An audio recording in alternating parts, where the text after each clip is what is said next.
Shalom, salam sejahtera dalam nama Tuhan Yesus Kristus bagi saudara-saudaraku dimanapun kalian berada. Selamat berhari Minggu dan beribadah kepada Dia. Saya teringat ketika Tuhan Yesus berjumpa dengan perempuan Samaria di sumur Sikar. Ia mengungkapkan satu perubahan berpikir yang baru di dalam beribadah. Perempuan Samaria berkata kepada Yesus, orang Yahudi, bahwa menurut engkau ibadah itu harus ada berpusat kepada bait Allah yang ada di Yerusalem. Sedangkan kami orang Samaria beribadah di Gunung Gerizim. Lalu Yesus menjawab, sudah tiba waktunya bahwa itu akan berubah. Dan itu kata-kata saya, akan berubah. Dan beliau berkata, barang siapa mau menyembah Allah, Bapa itu, mulai sekarang menyembah Dia bukan secara geopolitik, artinya secara ilmu bumi, lokasi yang tertentu, tetapi Allah berkenan kepada mereka yang menyembah di dalam roh dan kebenaran. Dan inilah saudara, waktu yang baik sekali untuk menegaskan kembali perkataan Yesus. Bukankah dengan adanya COVID-19, pandemi yang menyeluruh di seluruh bumi ini, khusus kepada orang Kristen diingatkan, jangan terpaku kepada ibadah di satu lokasi. Bukan tidak boleh. Silahkan di tiap jemaat asal menjaga protokol kesehatan yang sudah dianjurkan demi kebaikanmu dan demi kebaikan mereka yang ada di sekeliling kamu. Tetapi ada satu hal baru yang ditekankan Tuhan. Sekarang yang penting adalah di dalam roh Allah, di dalam nama Yesus yang adalah kebenaran, adalah ibadah yang menyenangkan Tuhan. Dan bukankah di masa pandemi itu dirumahkan, ibadah harus di rumah, bekerja di rumah, studi di rumah, menandakan lokasi bertemunya orang diperkecil tidak di tempat ibadah, tetapi bisa di rumah. Yang penting adalah menyembah Allah di dalam roh dan kebenaran, yaitu di dalam Roh Kudus dan kebenaran firman yang adalah Yesus Kristus sendiri. Saya ingin menyampaikan 3 kata dan saya ingin membacakan Mazmur Asaf yang terdapat di dalam kitab Mazmur 50 ayat 14-15, tapi saya baca yang 15 dahulu.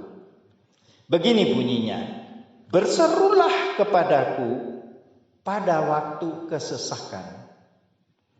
Maksudnya kesesakan adalah pada waktu orang sangat tertekan, banyak kesukaran dihadapi, susah dia, sampai dia harus begitu. Di saat seperti itu dianjurkan oleh firman Tuhan bahwa kita perlu bukan berdoa saja, bukan berbisik kepada Tuhan, bukan berbicara kepada Tuhan, tapi berseru kepada Dia. Lalu dikatakan, aku akan meluputkan engkau dan engkau akan memuliakan aku, kata Tuhan. Nah, ayat 14 berkata begini, persembahkanlah syukur sebagai korban kepada Allah dan bayarlah nazarmu, janjimu kepada Tuhan, kepada yang maha tinggi. Nah, saya kalau boleh membaginya berkata begini, di dalam kesesakan berserulah, di dalam berdoa bersyukurlah, di dalam kelepasan bersoraklah memuliakan nama Dia.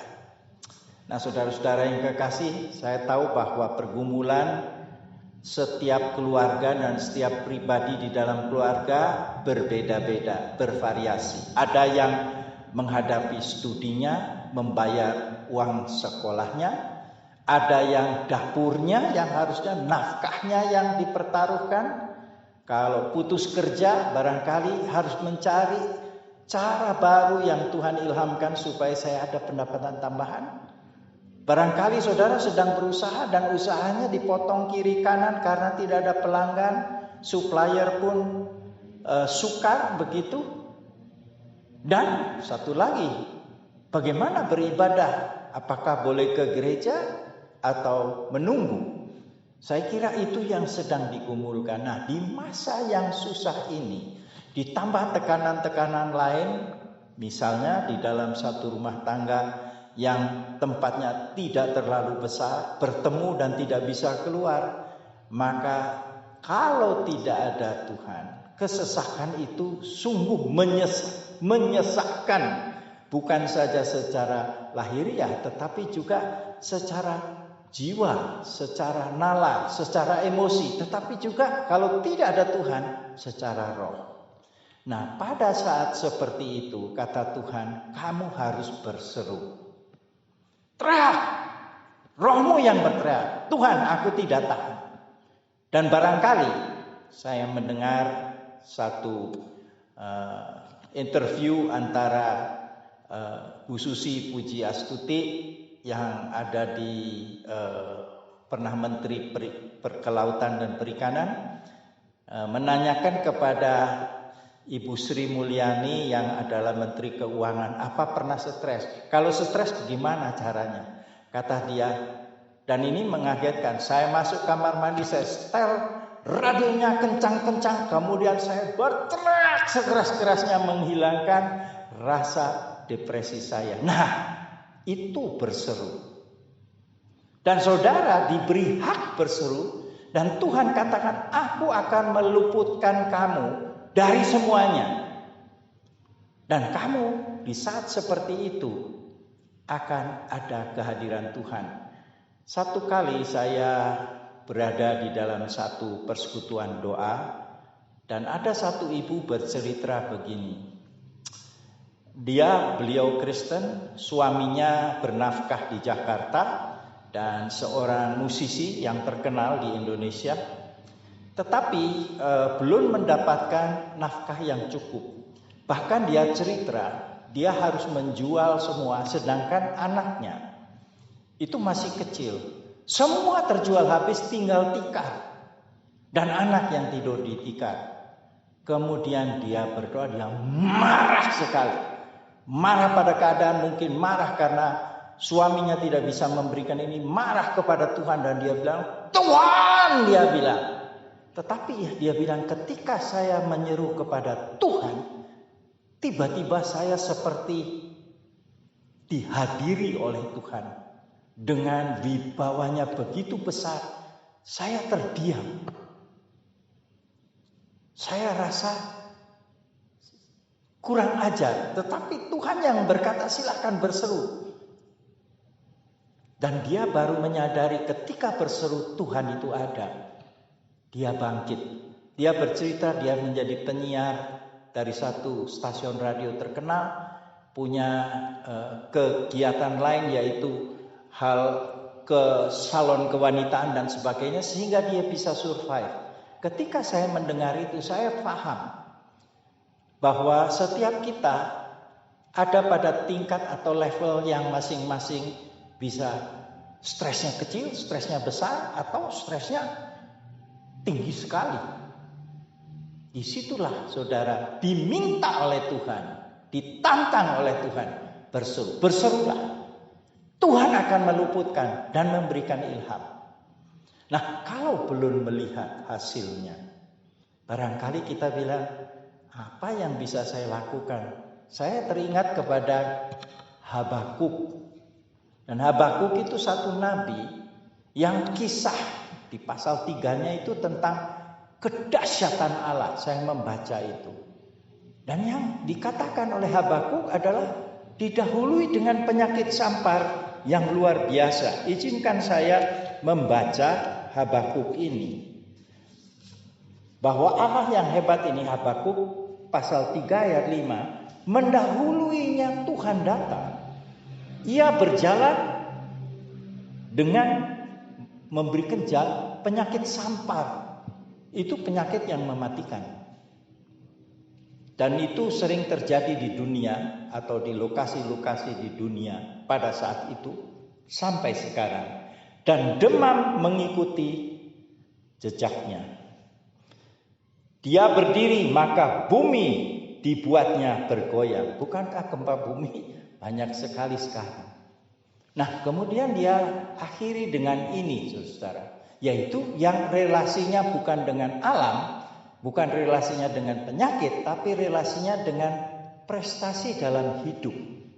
Setelah berkarya, setelah berjuang, setelah berusaha, ternyata kok belum ada hasil. Maka ada nyanyian dari Habakuk karena ditulis ini, hendaklah ini dinyanyikan dengan kecapi. Dia berkata begini, semua sudah tahu dan ada lagunya.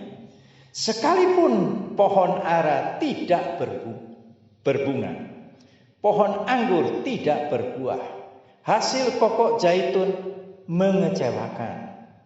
Sekalipun ladang-ladang tidak menghasilkan bahan makanan, kambing domba terhalau dari kurungan, dan tidak ada lembu sapi dalam kandang. Namun aku akan bersorak-sorak di dalam Tuhan, beria-ria di dalam Allah yang menyelamatkan aku. Allah Tuhanku adalah kekuatanku. Dia membuat kakiku seperti kaki rusa. Ia membiarkan aku berjejak di bukit-bukitku. Di masa susah ini, rahasia mengatasi depresi, berseru. Yang kedua, bersyukur dengan keadaan apapun. Jadi saudara-saudaraku, saya teringat setelah membaca nyanyian Habakuk ini kepada Daud yang juga dalam kehidupannya mengalami banyak sekali tekanan. Dari masa muda sampai dia raja, bahkan sampai dia tua. Dan lahirlah Mazmur ini, Mazmur 37.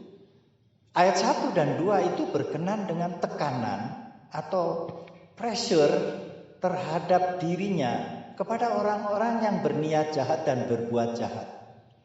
Dan dia sebagai raja harus menghadapinya. Begini katanya, jangan marah karena orang yang berbuat jahat.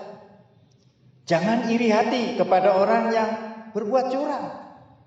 Sebab, kata Tuhan, mereka segera lisut seperti rumput dan layu seperti tumbuh-tumbuhan hijau. Bentar ada, nanti tidak ada. Lalu kita harus bagaimana? Apakah bisa bersyukur seperti dia? Dia katakan begini, ini yang harus dilakukan di masa sekarang. Percayalah kepada Tuhan. Jadi dari marah menjadi menyerahkan diri, mempercayai Tuhan dan kehendak serta rencananya bagi kita. Dan dia katakan lakukan yang baik, bukan merusak, bukan menfitnah, bukan juga menjadi seperti orang yang pemarah itu, tetapi justru berniat melakukan baik kepada siapapun yang dihadapi dan keadaan apapun. Lalu dikatakan gini, diamlah di negeri dan berlakulah setia. Kalau kita tidak boleh bergerak, harus ada di rumah, ya sudah di rumah. Kalau tidak harus dikunci di kantor karena hanya Anda yang bisa menjalankan fungsi itu, ya jangan, berdiamlah di situ dan lakulah itu dengan setia, bukan asal-asalan, tetapi berkesinambungan yang konsisten. Lalu dia katakan, kalau tadi percayalah, sekarang ada kata yang mengagetkan. Dan bergembiralah karena Tuhan, maka Dia akan memberikan kepadamu, dengar ini, apa yang diinginkan hatimu. Dan ini switch, inilah rahasia orang percaya kepada Tuhan dan mempercayakan diri kepada Tuhan dan berlaku setia. Di mana dia ada, yaitu berlaku baik. Bisa bergembira. Dan hasil dari bergembira dalam Tuhan atau karena Tuhan itu, dia memberikan kehendak hatimu yang tidak pernah diucapkan, yang tidak pernah terpikir, yang tidak pernah masuk atau dilihat mata. atau masuk pikiran, itu Tuhan sediakan bagi orang yang mengasihi Dia. Barulah kita bisa bersyukur dengan yang tadi dikatakan. Yang terakhir itu, dan engkau yang dilegakan, diluputkan dari kesesakan itu, bisa bersorak-sorak. Bersoraklah bagi Tuhan. Barang siapa yang menabur dengan air mata akan bersorak-sorak ketika menuai dan memasukkan hasil taninya ke dalam lumbung. Dan itu dijanjikan Tuhan. Dan siapakah Tuhan? Tuhan adalah Emmanuel. Tuhan yang menyertai kita dalam keadaan apapun. Dan lihat, hanya menyerahkan diri kepada jalan Tuhan dan bergembira di dalam Yesus Kristus sebagai Tuhan, sebagai juru selamat, sebagai raja, sebagai penguasa alam yang memelihara, yang menyelamatkan, kita menang dan sorakan kita akan terdengar dan menjadi kesaksian bagi Dia dimanapun kita berada. Marilah kita menyembah Dia di dalam roh Allah dan kebenaran firman, yaitu Yesus sendiri yang adalah kebenaran. Tuhan memberkati. Shalom. Amin.